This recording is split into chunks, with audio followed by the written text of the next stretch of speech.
On 1st October 1913, in the family chapel at Knole, a house so large it had served as an archbishop's palace, a royal residence, and for 300 years the seat of one of England's oldest families, a young woman in a white wedding dress married a diplomat's son in front of just 26 guests. The ceremony was small for a house of that size, deliberately small.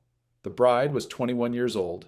She had spent her childhood showing visitors through the galleries and showrooms of this place, guiding strangers through rooms she knew by heart, explaining portraits she considered her own. She loved the house the way some people love a country, and she understood, even as the vows were spoken, and the chapel held its silence, that this marriage was also a departure. She was leaving Knole. She would never be allowed to come back as its owner. Her name was Vita Sackville-West, and the house she was walking away from had been in her family since the reign of James I. It contained around 400 rooms, a deer park, and a collection of furnishings so rare that scholars still travel from around the world to study them. The public saw a dynasty built on stone and title and unbroken continuity. What the public did not see was the ancient legal clause that would sever the family's most devoted inheritor from the house she was born to love. This is the story of that severance, of a woman raised inside one of England's grandest houses, trained to feel it was her destiny, and told by the law of primogeniture that it could never be hers. It stretches across 50 years, 2 world wars, a marriage unlike any the public understood, a love affair that produced one of the great novels of the 20th century, and a wound that never healed. But to understand what that wedding day cost her, what it meant, quietly, irrevocably, even as the flowers were arranged and the guests were seated, you have to go back further than October 1913. You have to go back to the house itself, to the family that built its name inside those walls, and to the girl who grew up believing that belonging to Knole and belonging to herself were the same thing. This is the story of the Sackville-Wests, of a dynasty that raised its most gifted inheritor to love their ancestral seat more than almost anything in the world, and then told her, because she was a woman, that she could never keep it. There are families in England whose names function less as surnames than as addresses. The Sackville-Wests were one of them. To say the name was to invoke Knole, not merely a house, but a landscape of stone and title, and continuity so vast that visitors had been walking its formal route through showrooms for centuries before the family ever had to explain itself. Around 400 rooms, a deer park, a collection of Stuart furnishings so rare and so undisturbed that scholars still travel to study them in situ. The house had been an archbishop's residence, then a royal one, and then, from the early 17th century, a Sackville possession, purchased in 1603 by Thomas Sackville, 1st Earl of Dorset, remodeled with money drawn from court service and inherited land, and maintained across the generations as both a family seat and a material argument for the family's own importance. Knole was not simply where the Sackville-Wests lived. It was the evidence that they mattered. By the Edwardian period, the estate functioned as one of England's great show houses, a place where lineage was performed in tapestry and silver and long galleries hung with ancestral portraits. The public saw continuity, taste, old authority rendered in stone. What the public did not see, because the public was not invited to see it, was how completely the house shaped the inner lives of the people who grew up inside it. To be a child at Knole was to absorb, before you could articulate it, a particular understanding of who you were. You were not merely wealthy. You were not merely titled. You were the latest expression of a family that had been expressing itself through this house for 300 years. That knowledge was a gift. It was also, for one child in particular, a trap. Victoria Sackville-West, Lady Sackville as she became, married Lionel Edward Sackville-West, who would inherit Knole in 1908 as the 3rd Baron Sackville. Victoria was not a woman who left things to chance. She understood status as something to be constructed, stage-managed, and protected. After Lionel's succession, she installed the telephone, electricity, central heating, and hot running water at Knole. The technologies of modern comfort fitted inside a house built for feudal display. She chose her daughter's clothes, managed her daughter's image, supervised the formal portrait by Philip de Laszlo, that would present Vita to the world as a proper Edwardian marriage prospect. Victoria was powerful, exacting, and deeply invested in the public performance of family. She was the architect of the version of the Sackville-West that the outside world was permitted to see. Lionel was quieter, less flamboyant than either the house or his wife, and for that reason easy to underwrite. That would be a mistake. He was the father whose existence kept his daughter emotionally tethered to a future she could not legally secure. The man whose eventual death would convert a lifelong fear into a permanent fact. He loved Knole. He maintained it. He presided over it with the steady, understated authority of a man who had inherited not just property but obligation. In narrative terms, Lionel is the last barrier between his daughter and the full force of primogeniture. While he lived, Knole was still her father's house, and she could still walk through it as though it might, somehow, remain hers. Their daughter was born at Knole on 9th March 1892. Her name was Victoria Mary Sackville-West, though the world would know her as Vita. She was their only child. There is something about that detail worth sitting with. An only child, born inside one of England's largest private houses, raised by a mother who understood image as currency and a father who embodied quiet continuity. Vita did not simply live at Knole. She performed it. As a girl, she delighted in showing visitors around the house, guiding them through the showrooms with the proprietary confidence of someone who believed, with the uncomplicated conviction of childhood, that this place was hers. She knew the rooms, she knew the portraits, she knew the weight of each corridor and the particular quality of light in each gallery. Before she was the writer mourning Knole, she was already one of its interpreters, a child narrating her own inheritance to strangers who had paid to see it. But inheritance, in the legal architecture of English primogeniture, did not work the way Vita's childhood attachment assumed it would. Knole and the barony would pass to the nearest male heir. Vita was female. She was the person most shaped by the house, most knowledgeable about it, most emotionally fused with it, and she was the one person in her immediate family who could never, under the existing law, own it. That contradiction was not an abstraction. It was the organizing fact of her inner life, present long before she had the language to name it, and it would haunt every major decision she made for the rest of her years. She was reminded, constantly, to remember her illustrious name. She was trained into the posture and presentation of an Edwardian lady. Painted, dressed, displayed, speculated about in the press as a potential bride for wealthy, appropriate men. The social machinery around her was editing her life toward one kind of future, a good marriage, a respectable position, a continuation of the family's public luster through the only channel available to a daughter. And all the while, in diaries and in private, Vita was already living another life entirely.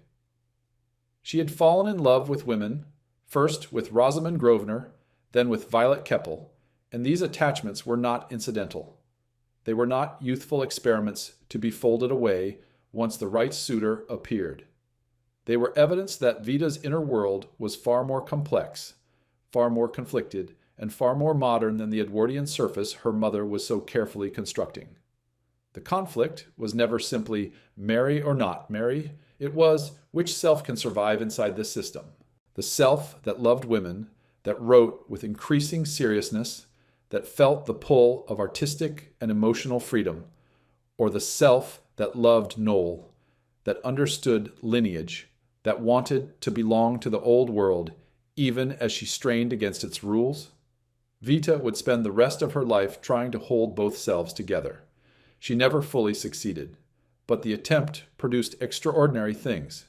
Harold Nicholson entered her life as a possible answer to an impossible question.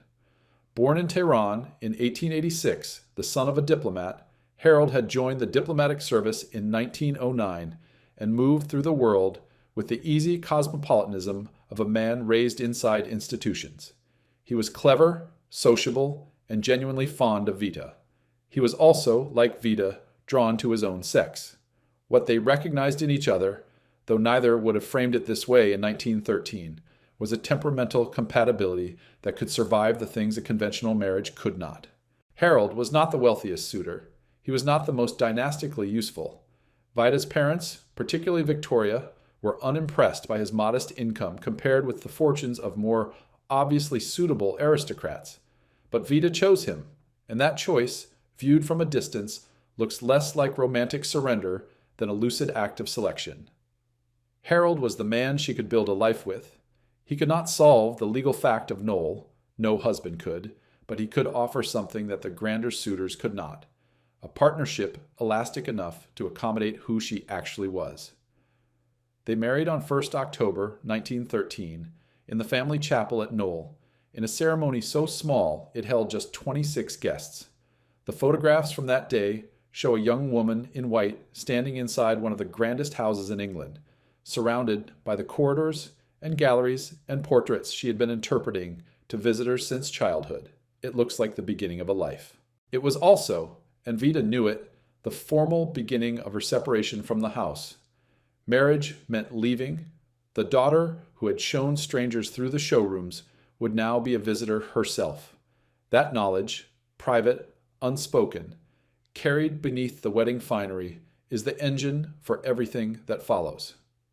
For a time, though, the machinery of life appeared to work. Harold's diplomatic career gave structure, and Vita bore 2 sons, Benedict, born in 1914, and Nigel, born in 1917. She wrote, she gardened, she moved between London, diplomatic postings, and Knole itself, where she could still return as a daughter, if no longer as a future owner. The early years of the marriage were not unhappy. They were complicated.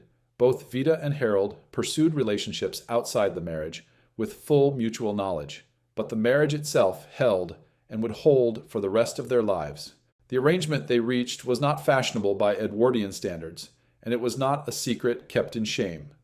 It was a structure built with care and honesty that allowed 2 people whose desires did not conform to a single template to remain genuinely close. By every account, they loved each other. They simply loved other people as well, and they chose not to let that destroy what they had built together. Meanwhile, at Knole, Lionel and Victoria presided over a house that was both family home and public theater. The modernizations continued. The visitors continued. The deer grazed in the park. The Stuart furniture sat in its rooms, undisturbed as it had sat for centuries. To look at Knole in the years before and after the First World War was to see a version of England that appeared immovable. Stone, tapestry, silver, title, land. But that immovability was itself an illusion. Death duties were rising. The cost of maintaining great houses was climbing. The social order that had produced families like the Sackville-Wests was under pressure from taxation, from changing attitudes to inherited wealth, and from the slow erosion of deference that the war had accelerated. Knole looked permanent. Nothing was permanent. Vida, for her part, was converting the house into language. She wrote about Knole directly and indirectly, threading it through her novels and her sense of self with an intensity that went beyond nostalgia. Her novel, The Edwardians, set in a great country house, transparently modeled on Knole, drew on her childhood there. Her long poem, The Land, won the Hawthornden Prize in 1927, a significant literary honor that confirmed her as a serious writer, not merely an aristocrat who dabbled. Even before the estate's final transformation, Vida was already doing something remarkable. She was repossessing Knole in the only currency available to her. The house kept refusing her in law. She kept reclaiming it in prose. And then there was Virginia. Virginia Woolf entered Vida's life in the early 1920s, and the connection between them became one of the most celebrated literary relationships of the century. They were lovers, though the word barely captures the texture of what passed between them. Intellectual fascination, emotional need, creative provocation, class curiosity, physical intimacy, and a mutual recognition that each had found in the other a mind worth the full effort of engagement. Virginia was not aristocratic. She was not landed. She did not move through the world with the inherited confidence of someone raised at Knole. But she understood, with the penetrating clarity of a great novelist, what Knole meant to Vida, and what losing it would do. That understanding would produce one of the most extraordinary acts of literary compensation in English letters. But not yet, not quite yet. By the mid-1920s, the family's public image remained intact. Lionel was still alive. Victoria was still stage managing the household. Vida was writing, gardening, loving, parenting, and returning to Knole as often as she could. The house still stood as it had always stood, enormous, decorated, immovable, full of rooms that remembered centuries. If you had visited in 1926 or 1927, you would have seen exactly what visitors had seen for generations. A great English house, occupied by the family that had held it since the reign of the first James, maintained with the quiet confidence of people who expected to go on maintaining it indefinitely. But Vida knew what visitors did not. She knew that Lionel's health was failing.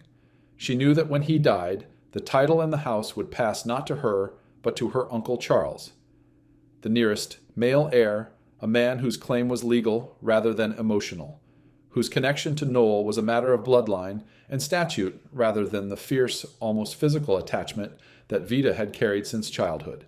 She had always known this. She had known it as a girl showing visitors through the galleries. She had known it on her wedding day. She had known it every time she walked through the front door and felt the particular weight of a house she would never be permitted to call her own. For 35 years, that knowledge had been bearable because it was theoretical. Her father was alive. The house was still, in the way that mattered most to her, accessible. She could walk through it. She could write about it. She could love it. And then, on the 28th of January 1928, Lionel Sackville-West, 3rd Baron Sackville, died at Knole. He was 60 years old, and the theoretical became permanent. The title passed immediately to Charles. The house passed with it.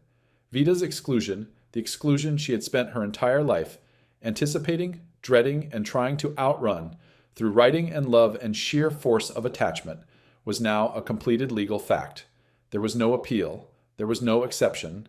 There was no mechanism by which a daughter, however gifted, however devoted, however intimately bound to the house and its history, could claim what the law had assigned to a male relative.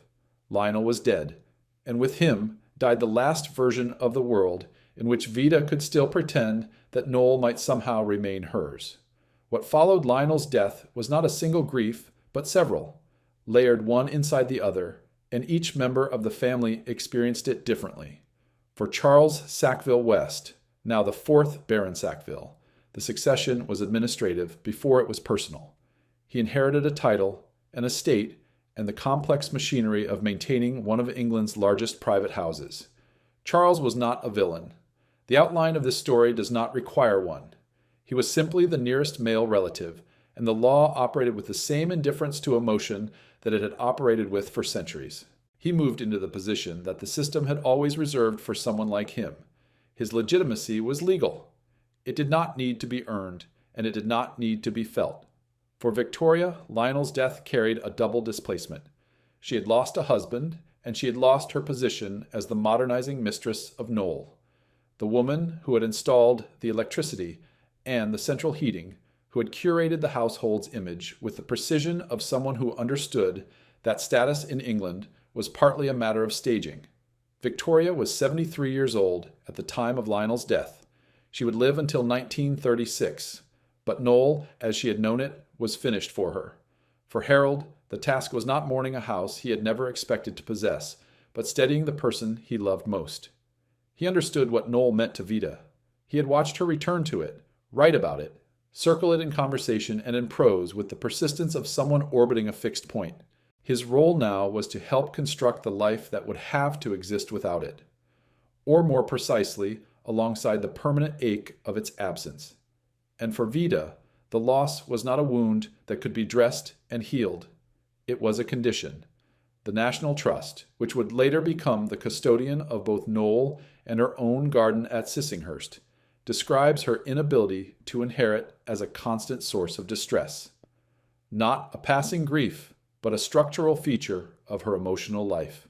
She had spent 35 years loving a house she was never going to be allowed to keep. Now the loving continued, but the last fiction of possibility had been stripped away. She was not the heir, she was not the owner, she was the daughter, and in the eyes of the law, that was all she had ever been.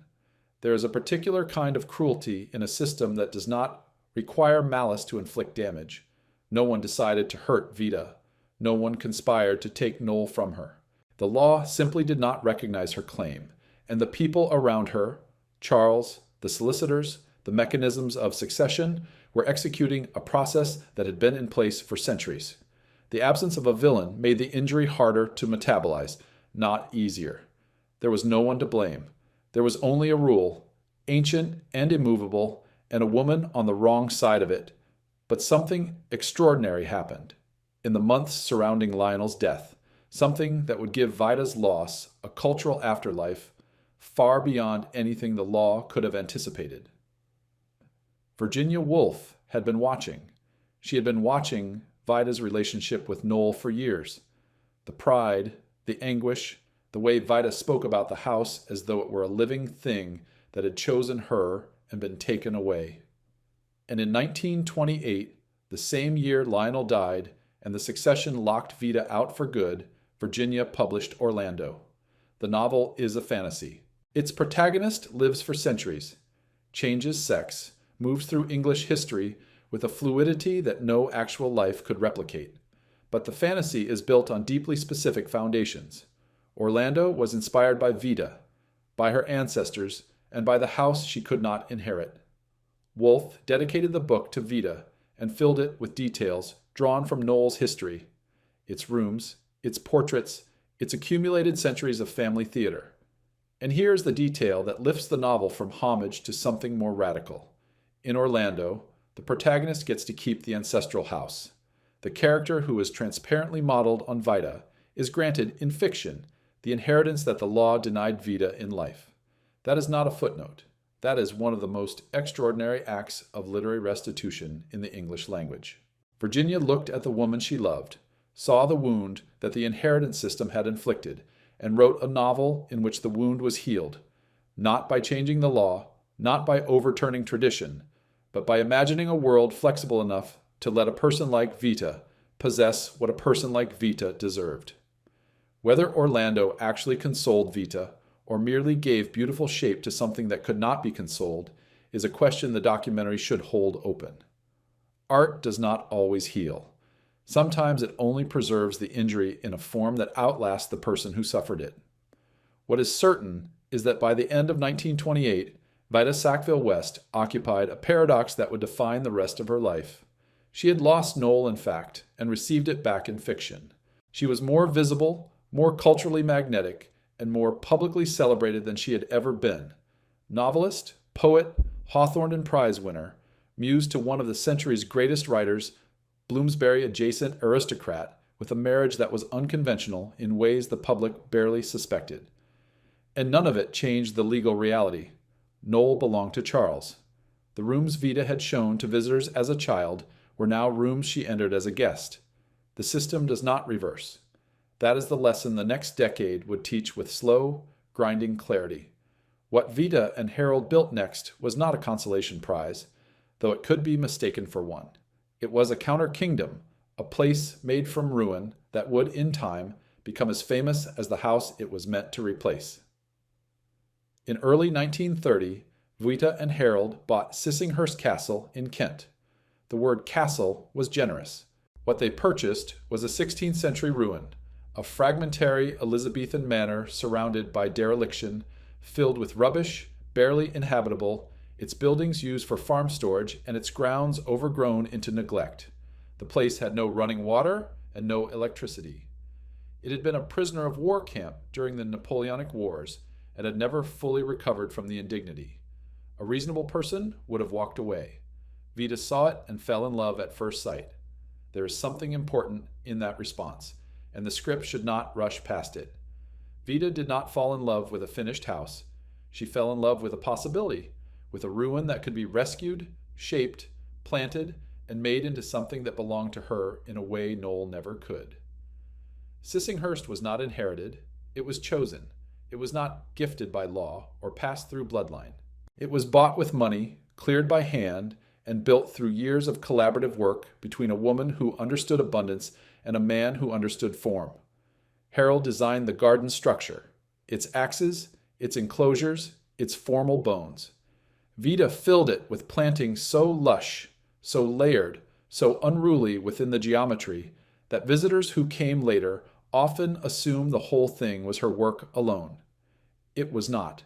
Sissinghurst was a marriage made visible in soil and stone.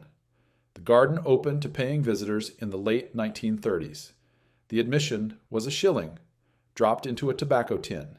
There was no national trust involvement, no institutional machinery, no heritage branding. Just a garden that two people had made from nothing, offered to strangers who wanted to see it. That image, the shilling in the tobacco tin, is one of the most quietly powerful in the whole story, because it shows what Vida and Harold had built. A public life of beauty, funded modestly, rooted in work rather than inheritance, and open to anyone willing to pay a coin and walk through. But Sissinghurst, for all its beauty, was still a replacement. Vida knew it. She never stopped writing about Knole. She never stopped visiting when she could. She never stopped feeling the loss as a present tense condition rather than a past tense event. The garden at Sissinghurst grew more extraordinary with each passing year, and the ache of Knole did not diminish by a single degree. That is the shape of the escalation in this story. It is not a downward spiral of scandal and self-destruction. It is something quieter and, in its way, more devastating.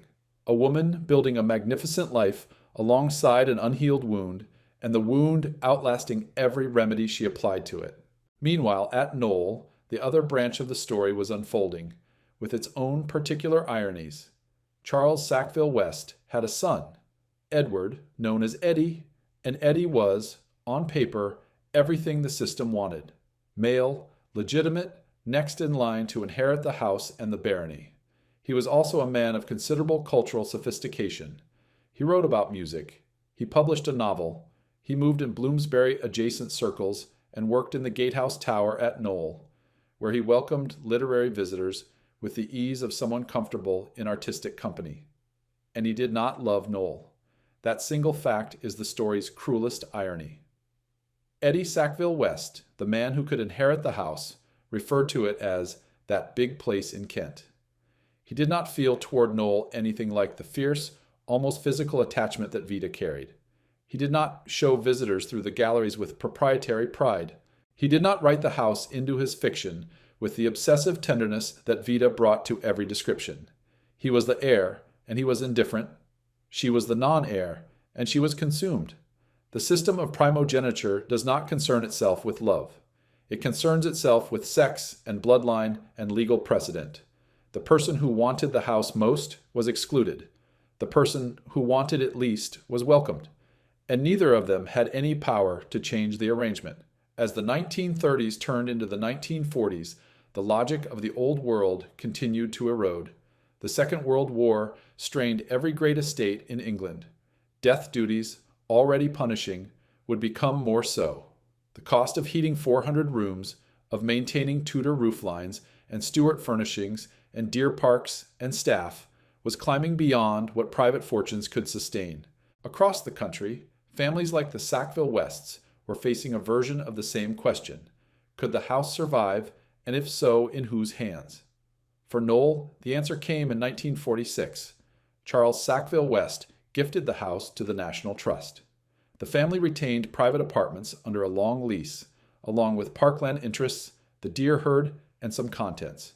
But the grand public rooms, the showrooms Vida had once guided visitors through as a child, were now national property, maintained by an institution rather than a family, open to the public not as a favor extended by aristocratic generosity, but as a right secured by institutional ownership. That moment deserves the same weight in the story as any death or scandal. It is the end of private dynastic possession. The house survives, but the terms of its survival prove that the old settlement is over. The Sackville-Wests do not lose Knole to fire or bankruptcy or revolution. They lose it to the slower, more polite machinery of heritage preservation, a system that saves the house by removing it from the family that built its identity inside it. Vida was 54 years old. She had already been excluded from ownership for 18 years. Now the house itself had been excluded from private ownership altogether. In 1956, Charles passed the barony and whatever remained of the family's formal connection to Knole, to his nephew Lionel, continuing the male line as the law required. The machinery kept turning. Vida's love changed nothing in its gears. And through all of this, through the loss of Knole, through the building of Sissinghurst, through the war and the taxation and the slow institutional absorption of the great estates, Vida and Harold's marriage endured. It endured not because it was conventional, but because it was honest. Both continued to have relationships outside the marriage. Both knew about the other's attachments. The arrangement was not a scandal suppressed. It was a structure maintained. They wrote to each other constantly. They planned the garden together. They disagreed about politics. Harold served briefly as a member of Parliament, with results that satisfied neither of them. And they agreed about the things that mattered most: the life they were building, the work they were doing, and the fact that whatever else they loved, they also loved each other. The private adaptations of their marriage were more modern than the inheritance law that governed the house they could not keep. That is worth noticing. The people were more flexible than the system. They almost always are. By the late 1950s, Vida Sackville-West was in her mid-60s, and the shape of her life had settled into something that looked, from the outside, like resolution. Sissinghurst was extraordinary, one of the most celebrated gardens in England, visited by thousands, written about in newspapers and magazines, tended with a devotion that had turned a Kentish ruin into a place of pilgrimage. Her literary reputation was secure, if no longer at its peak. Her marriage to Harold was intact, warm, and by now almost 50 years old. She had her tower at Sissinghurst, where she wrote, her gardens where she worked, her sons who had grown into their own lives. Benedict had become an art historian. Nigel had become a writer, a publisher, and briefly a politician, a man who would later do more than anyone to shape the public memory of his parents' unconventional life. From the outside, it looked like a woman who had found her way, and in many respects she had, but Knole was still there. 20 miles away, 400 rooms, the deer still grazing in the park, the Stuart furnishings still sitting in their cases, the long galleries still hung with the portraits of the family she had been born into and barred from inheriting. She still visited. She still felt the weight of the place settle on her each time she walked through the door. Not as an owner, not as an heir, but as a guest in the house that had trained her since childhood to believe she belonged. What Vida carried into her final years was not bitterness, exactly, though bitterness would have been understandable. It was something closer to an unresolved chord, a note that had been struck in childhood and had never been allowed to resolve. She had built a magnificent life. She had written books, made a garden, sustained a marriage, raised sons, loved deeply, and been loved in return. And none of it had answered the original question, the one the law had posed before she was old enough to understand it. Why could she not keep the house she loved most? She described her relationship with Knole, late in life, as a kind of voluntary exile, comparing the house to a beautiful woman who had never wholly belonged to her. The language is striking for what it reveals about the depth of the attachment. This was not a woman mourning a piece of real estate. This was a woman mourning a version of herself, the self that had existed inside those walls, that had been shaped by those corridors, that had believed with the unquestioning confidence of a child that the house and the person were the same thing. By the winter of 1961, Vida's health was failing. She was 69 years old. She was still at Sissinghurst, still in her tower, still surrounded by the garden she and Harold had made from ruin and obstinacy and love. Harold was there. The garden was there. Knole, 20 miles to the north, was there too. Permanent, indifferent, 400 rooms full of centuries that did not belong to her. And then, on 2nd June, 1962, at Sissinghurst Castle, Vida Sackville-West died. She was 70 years old. She died in the place she had made, not the place she had been made for. That distinction matters, and the story should not soften it. Sissinghurst was beautiful. Sissinghurst was hers. Sissinghurst was the product of 30 years of work, imagination, and the particular alchemy of a marriage that functioned best when it was building something together. But Sissinghurst was not Knole. It had never been Knole. And Vida, who understood the difference better than anyone alive, had carried that knowledge to her death like a stone in her pocket, smooth from handling, impossible to put down. The immediate aftermath of her death on 2nd June 1962 was domestic and private. Harold was at Sissinghurst. He was 75 years old, and the woman he had shared a life with for nearly half a century, a life stranger and more honest and more durable than almost anyone outside it could have understood, was gone. Their marriage had been described in many ways by many people, most of whom had not been inside it. It had been called unconventional, which it was. It had been called open, which it was. It had been called by people who did not approve a sham, which it was not. What it had been, by every surviving account, was a genuine partnership between two people who loved each other and who had chosen, deliberately and with full mutual knowledge, to accommodate the parts of themselves that did not fit inside a conventional frame. Harold had not merely tolerated Vita's attachments to women. He had understood them as part of who she was, just as she had understood his own attachments to men. The marriage survived not despite those facts, but because both partners had decided, early and with remarkable clarity, that honesty was more sustainable than pretense. Now, one half of that partnership was gone, and Harold was left in the garden they had built together, surrounded by the evidence of a shared life that no longer had its other voice. Harold Nicholson lived for 6 more years. He remained at Sissinghurst, increasingly frail, increasingly quiet, the public career long behind him, and the private world narrowing to the house, the garden, and the company of his sons and their families. He had been a diplomat, a member of Parliament, a prolific author, a diarist whose journals would later be published and admired. But the work that outlasted all of it was the work he had done with Vida. The bones of the garden, the formal structure into which she had poured her extraordinary planting, the shared project that had turned a Tudor ruin into one of the most visited gardens in England. Harold died at Sissinghurst on 1st May 1968. He was 81 years old.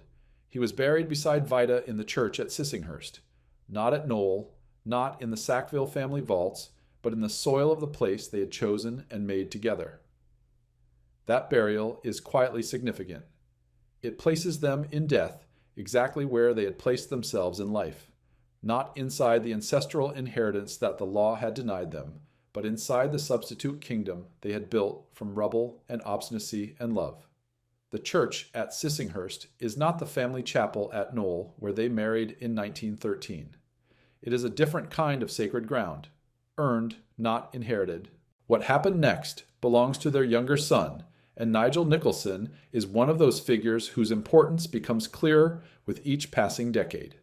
Born in 1917, Nigel had grown up inside the unusual architecture of his parents' marriage, the love, the honesty, the same-sex relationships on both sides, the garden, the writing, the emotional intensity that Vida brought to everything she touched. He had watched his mother orbit Knole from a distance for his entire life. He had seen what the house meant to her and what its loss had cost. And after her death, he began doing something that only a writer's child, with a writer's instincts, could have done. He turned the private life into a public record. In 1973, Nigel published Portrait of a Marriage, a book that combined his own biographical narrative with extracts from Vida's private autobiography, a document she had written in 1920 describing her passionate affair with Violet Keppel and the crisis it had caused in her marriage to Harold. The book was a sensation. It was also, depending on your perspective, an act of extraordinary courage or an act of extraordinary exposure. Nigel made public what his parents had kept carefully managed during their lifetimes: the full complexity of their desires, their arrangements, their refusal to live inside the boundaries that their class and era had prescribed.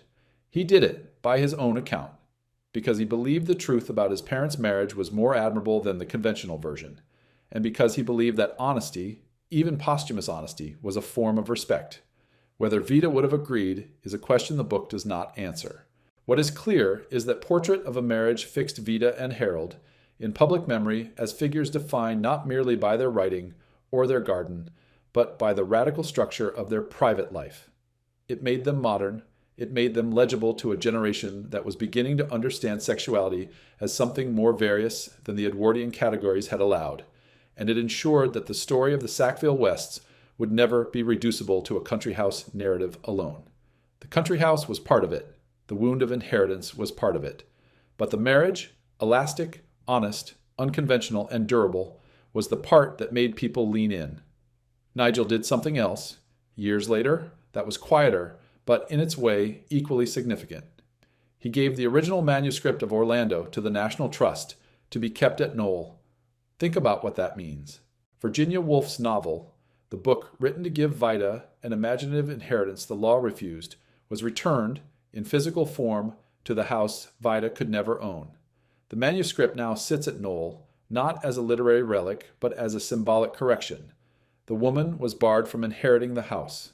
The book that reimagined her as its rightful possessor came home instead. Nigel understood the gesture.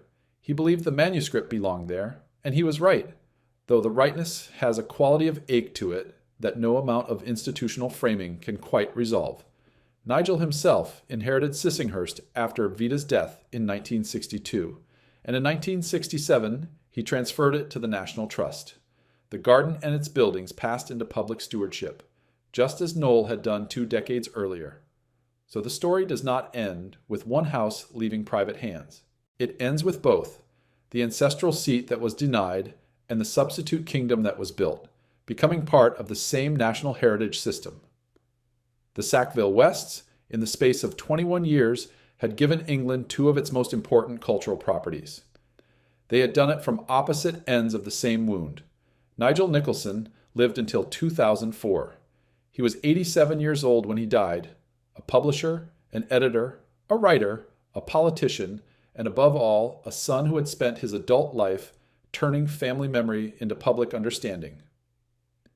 He was the last person alive who had known both Vida and Harold from the inside, who had watched the garden grow from ruin, who had understood what Knowle's absence meant in the daily texture of his mother's life. After him, the story passed entirely into archive and interpretation. The cultural afterlife of the Sackville-Wests is unusually rich, and it centers, as so much of this story does, on Orlando. Woolf's novel has never gone out of print.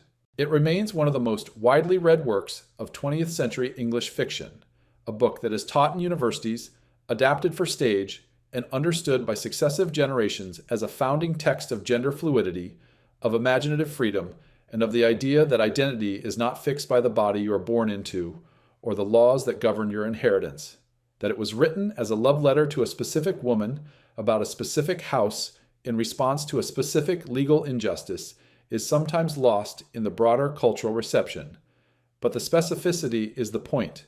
Orlando is not an abstract meditation on gender. It is a novel written because Virginia Woolf watched Vida Sackville-West lose Knole and could not bear the injustice of it, and wrote a world in which the injustice was undone. The most significant screen adaptation came in 1992, when Sally Potter directed a film of Orlando starring Tilda Swinton in the title role. The film is not a Vida biopic, and the outline should be clear about that distinction. It is an adaptation of Woolf's novel, an imaginative work inspired by Vida's life rather than a dramatization of it. But Swinton's performance, moving through centuries with a stillness and intelligence that echoed something essential about both the character and the woman who inspired it, gave the story its most visible screen, afterlife. Audiences who had never heard of Knole, who knew nothing of primogeniture or the Sackville-Wests, or the particular anguish of a woman barred from inheriting her father's house, encountered the emotional core of the story through Swinton's face and Potter's direction. The film did not explain the wound. It let viewers feel it. The National Trust, for its part, has continued to deepen the connection between the manuscript and the house. A digitized version of Woolf's original Orlando manuscript is now accessible through their collection, and the Trust's own interpretation of Knole explicitly centers Vida's story, her love for the house, her exclusion from inheriting it, and the literary afterlife that grew from that exclusion. Knole is no longer presented as simply a Tudor palace with Stuart furnishings. It is presented as a place shaped by absence, by the woman who knew it most intimately and was never allowed to own it. What remains today is concrete enough to visit. Knole still stands in its deer park near Sevenoaks, Kent. With around 400 rooms, the showrooms open to the public under National Trust management, and the private apartments still occupied by the Sackville-West family under the long lease arrangement established in 1946. The family still lives there. The deer still graze. The Stewart collection, the silver furniture, the tapestries, the state beds, still sits in rooms that have held it for centuries. Visitors still walk through on a set route, much as they have done for generations, though now they encounter not just the furnishings, but the story of the woman who loved the house and could not keep it. Vita is part of the interpretation now. She is woven into the walls she was barred from owning. Sissinghurst, 20 miles to the south, is also in National Trust care. The garden Vita and Harold created remains one of the most visited in England. The White Garden, the Rose Garden, the Lime Walk, the tower where Vita wrote, all maintained with a fidelity to the original planting vision that would have pleased her, though the crowds might not have. It is still readable, 80 years after its creation, as a joint work: Harold's geometry, Vita's abundance, the marriage made visible in hedgerow and border. The family itself has continued. Robert Sackville-West, the 7th Baron Sackville, lives at Knole today, maintaining the private apartments and the family's association with a house that has been in Sackville hands for over 4 centuries. The barony has passed, as it has always passed, through the male line. The law that excluded Vita has not been retrospectively corrected. It has simply been outlived by the things she built in its shadow. The story of the Sackville-West is not finally about whether Vita found another life after Knole. She did. She found Sissinghurst, and Harold, and Virginia, and the garden, and the books, and a version of existence that was in many ways richer and more self-determined than anything the old inheritance could have offered. The story is about something harder to resolve than that. It is about the cost of raising a child inside a house she is taught to love as destiny, giving her the language and the temperament and the knowledge to feel that the house is an extension of herself, and then telling her, because of a rule older than anyone alive, that she cannot keep it. Knole survives. Sissinghurst survives. Orlando survives. The dynasty survives too, though in altered form, not as unbroken private possession, but as public heritage, as gardens and manuscripts and rooms open to strangers, all of it haunted, still by the woman who knew the house most intimately and was never allowed to call it her own. If you enjoyed this video, please like and subscribe so you never miss another story.